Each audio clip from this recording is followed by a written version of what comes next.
अस्सलाम वालेकुम स्टूडेंट्स। हम चैप्टर नंबर 2 में पढ़ रहे थे न्यूक्लियस एसिड। तो इसमें एक छोटा सा टॉपिक है डीएनए। डीएनए जो है ये डीऑक्सी राइबो न्यूक्लियस एसिड, इसका पूरा नाम है। 1950 में एक साइंटिस्ट आता है लिनियस पाउलिन। लिनियस पाउलिन ने यह बताया है जो डीएनए जो है ये एक फाइब्रस स्ट्रक्चर है, फाइबर ही शेप में लंबा सा स्ट्रक्चर है। इसका ढांचा जो है वो लंबा सा है। इंटू हेलिक्स जो है हेलिक्स स्प्रिंगनुमा बनता है। तो ये इसने एक अपनी तरफ से ऑब्जर्वेशन दी थी। 1951 में अरविंद चारगफ आया, इसने अपने नाम के बेस पे चारगफ रूल दिया। अपने नाम पे ही इसने अपने रूल का नाम रख दिया चारगफ रूल। इसने बताया है जितनी अमाउंट ऑफ एडेनिन होती है ना डीएनए में, उतनी ही अमाउंट ऑफ डीएनए में अमाउंट ऑफ थायमीन होती है। यानी है amount of adenine is equal to amount of thymine. इसी तरह amount of cytosine is equal to amount of guanine. तो इसने बताया है ये ए जो है वो टी है बराबर होता है, सी जो है वो जी है बराबर होता है। यानी अब जाहिर बात है एडेनिन और थायमीन आपस में डबल बॉन्ड बनाते हैं, साइटोसिन और गुआनिन आपस में ट्रिपल बॉन्ड बनाते हैं। तो इस वजह से एडेनिन ही अमाउंट जो है वो डीएनए में थायमीन है बराबर होती है, और साइटोसिन ही अमाउंट गुआनिन है बराबर होती है। तो इन दोनों बातों पर एक तो फाइब्रस स्ट्रक्चर है, दूसरे नंबर पर एडेनिन थायमीन है बराबर है, साइटोसिन गुआनिन है बराबर है। तो 1953 में रोजालैंड फ्रैंकलिन और म्यूरिस विल्सन, अब बाज बुक्स में ये लिखा हुआ है ये दोनों ने 1953 में अपनी ऑब्जर्वेशन ही रिसर्च पेश की, लेकिन बाज बॉक्स में लिखा हुआ है 1953 में रोजालैंड फ्रैंकलिन ने और 1967 में म्यूरिस विल्सन ने स्टडी ऑफ डीएनए किया एक्सरे डाइफ्रैक्शन। यानी डीएनए ही जो स्टडी ही वो with the help of X ray diffraction ही। एमसीक्यू आता है कौन सी टेक्निक इस्तेमाल ही, तो वो है एक्सरे डाइफ्रैक्शन। एक्सरे डाइफ्रैक्शन से पता चला है डीएनए जो है ये डुप्लेक्स स्ट्रक्चर है। यानी इसका जो स्ट्रक्चर है वो डुप्लेक्स है, दो स्ट्रैंड जो है वो एंटी पैरेलल मूव कर रहे हैं। उन्हें जो विड्थ है, जो उन्हें चौड़ाई है, डायामीटर है वो है 2 नैनोमीटर, और लेंथ जो है इन ईच टर्न वो है 3.4 नैनोमीटर। और ये दोनों एमसीक्यू आए हैं, भले ये तीनों हैं। ईच टर्न है अंदर है 3.4 नैनोमीटर, लेंथ विड्थ 2 नैनोमीटर, और डीएनए का स्ट्रक्चर है ऐसा, ये डुप्लेक्स है। ये रोजालैंड फ्रैंकलिन और म्यूरिस विल्सन ने बताया। अब 1953 में इन दो साइंटिस्ट ही ऑब्जर्वेशन ही बेस पे जेम्स डी वाटसन ने और फ्रैंसिस क्रिक ने अपना मॉडल पेश किया जिसका नाम था Watson Crick model of DNA. ये भी 1953 में इन्होंने पेश किया। अब postulates of Watson Crick model of DNA, यानी वाटसन और क्रिक ने क्या अपना जो है वो पोस्टुलेट दिए। इन्होंने है 2 polynucleotide chain held by nitrogenous base. ये 2 पॉलीन्यूक्लियोटाइड चेन आ रही हैं दोनों, और ये दोनों जो हैं ये आपस में हेल्ड बाय नाइट्रोजनस बेस। यानी इधर से एक है पॉलीन्यूक्लियोटाइड चेन ही नाइट्रोजनस बेस है, और इधर से दूसरी, ये दोनों आपस में बॉन्ड फॉर्मेशन करती हैं। बॉन्ड कौन सा बनता है, वो हाइड्रोजन बॉन्ड होता है। तो पहला है held by nitrogenous base, chains anti parallel. एक स्ट्रैंड जो है वो 5 to 3 होता है और दूसरा होता है 3 to 5। इससे हमने प्रीवियस लेक्चर में एक न्यूक्लियोटाइड है पॉलीन्यूक्लियोटाइड चेन बनाई थी, उसमें एक ऊपर वाला एंड था, 5 एंड पे फास्फोरिक एसिड बच जाता, 3 एंड पे पेंटोस है, कार्बन नंबर 3 पे हाइड्रोक्सिल ग्रुप होता है। इस वजह से जिस एंड पे हाइड्रोक्सिल ग्रुप फ्री है उसे हम 3 एंड बोलते हैं, और दूसरा जो है वो फास्फोरिक एसिड वाला 5 एंड होता है। तो इसमें दोनों स्ट्रैंड जो है ये एंटी पैरेलल होते हैं, यानी एक स्ट्रैंड 5 to 3 होता है और दूसरा स्ट्रैंड 3 to 5 होता है। ये जो रेड स्ट्रैंड आ रहा है इस पे ये 5 एंड है तो ये 3 एंड है। दूसरा जो एंटी पैरेलल है उसका 3 एंड ये है, 5 एंड ये है। ये दोनों पैरेलल चल रहे होते हैं लेकिन इनकी डायरेक्शन उलट होती है।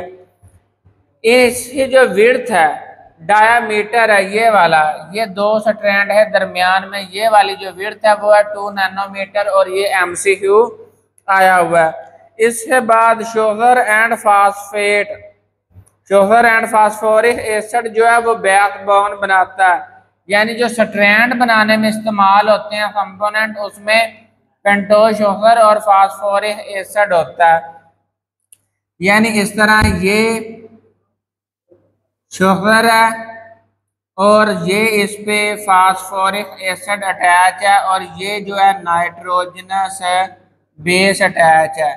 तो ये दोनों चीज़ें मिल है जो है वो बैकबोन बनाते हैं और इधर से नाइट्रोजनस बेस है, दूसरा स्ट्रैंड एंटी पैरेलल होता है। तो इसमें ये स्ट्रक्चर ऐसा होता है, इसके कार्बन नंबर 1 पे यहाँ पर नाइट्रोजनस बेस होती है, यहाँ पर फास्फोरिक एसिड होता है। तो इस नाइट्रोजनस बेस और इस नाइट्रोजनस बेस, यानी ये नाइट्रोजनस बेस अगर एडेनिन है तो इधर थाइमीन है, इधर साइटोसिन है तो इधर गुआनिन है, और इनके दरमियान जो बांड है ये वाले ये हाइड्रोजन बांड होते हैं। अब एडेनिन के साथ थाइमीन बांड बनाता है, साइटोसिन के साथ गुआनिन बांड बनाता है। अब इनके दरमियान ये जो बांड होते हैं ये वीक हाइड्रोजन बांड होते हैं जो है नाइट्रोजनस बेसिस है दरमियान पाए जाते हैं। एडेनिन और थाइमीन के अंदर डबल बांड पाए जाते हैं, साइटोसिन और गुआनिन के दरमियान 3 बांड पाए जाते हैं, हाइड्रोजन बांड होते हैं। तो ये भी MCQ आया हुआ है, हाइड्रोजन बांड पाया जाता है और दूसरे नंबर पर एडेनिन किसके साथ बांड बनाती है, साइटोसिन किसके साथ बांड बनाती है। इसके अलावा थाइमीन हो RNA है, केस में कौन रिप्लेस करता है, uracil. Fundamental part of chromosome, chromosome हो बनाने के लिए सबसे ज्यादा जो रोल है वो DNA का होता है। वैसे तो क्रोमोसोम है 2 पार्ट हैं, हिस्टोन प्रोटीन और क्रोमोसोम DNA। हिस्टोन प्रोटीन और DNA जो है वो main part of the chromosome है। न्यूक्लियस के अंदर पाया जाता है, यूकैरियोटिक सेल है अंदर है, न्यूक्लियस में ये DNA पाया जाता है। जब है प्रोकैरियोट्स में न्यूक्लियस एब्सेंट होता है तो ये फिर साइटोप्लाज्म में पाया जाता है। और DNA ही टोटल अमाउंट है 2% जो DNA बनता है, यानी 100% में से 2% जो DNA होता है ये माइटोकॉन्ड्रिया और क्लोरोप्लास्ट में भी पाया जाता है। DNA जो है ये हेरिडिटरी मटेरियल है। जब मेल और फीमेल चीम चपाट डमडम करते हैं तो उस दौरान जो मालूमात वालदैन से बच्चों में आते हैं, वालदैन है चीम चपाट डमडम करने से जो बच्चों में आदात ट्रांसफर होती हैं वो दरअसल इस DNA की वजह से होती हैं। तो है DNA के ऊपर सीक्वेंस ऑफ न्यूक्लियोटाइड होता है जिसे हम जीन्स बोलते हैं। ये जीन्स जो होती हैं ये दरअसल नई नस्ल में आदात ट्रांसफर करने का बायस बनती हैं। तो कंट्रोल एक्टिविटीज ऑफ सेल।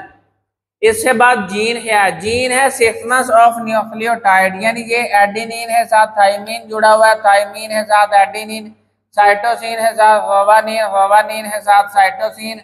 तो ये एक सीक्वेंस जो है ये स्पेसिफिक सीक्वेंस होता है, ये चेंज नहीं होता। चेंज हो जाएगा तो जीन का स्ट्रक्चर चेंज हो जाएगा और उससे बनने वाली प्रोटीन जो है वो एबनॉर्मल प्रोटीन बनती है और वो बॉडी में एबनॉर्मल फंक्शन प्ले करती है। तो ये सीक्वेंस ऑफ न्यूक्लियोटाइड जो है ये वेरी स्पेसिफिक होता है, जो बाद में जीन जो है वो बाद में ट्रांसक्रिप्शन से मैसेंजर RNA बनाता है और मैसेंजर RNA से ट्रांसलेशन के थ्रू प्रोटीन बनाता है। इससे नेक्स्ट लेक्चर जो है वो इसी बात पे होगा। कि जीन जो है ये किस तरह ट्रांसक्राइब होता है, ट्रांसलेट होता है और प्रोटीन बनती है। तो sequence of nucleotide which transcribe into messenger RNA and translate a specific polypeptide chain। ये पॉलीपेप्टाइड चेन जो है वो बाद में प्राइमरी स्ट्रक्चर, सेकेंडरी, टर्शरी और क्वार्टनरी से गुजरती हुई एक प्रोटीन बनाती है। अब ये जो जीन होते हैं ये ऑन ऑफ मैकेनिज्म पे चलते हैं। जब उस प्रोटीन की ज़रूरत होती है तब ये ऑन होते हैं, इन्हीं ट्रांसक्रिप्शन होती है, मैसेंजर आरएनए बनता है, ट्रांसलेशन होती है, प्रोटीन बनती है। जब प्रोटीन की ज़रूरत नहीं है तो ये ऑफ हो जाते हैं, ना इन्हीं ट्रांसक्रिप्शन होती है ना इन्हीं ट्रांसलेशन होती है।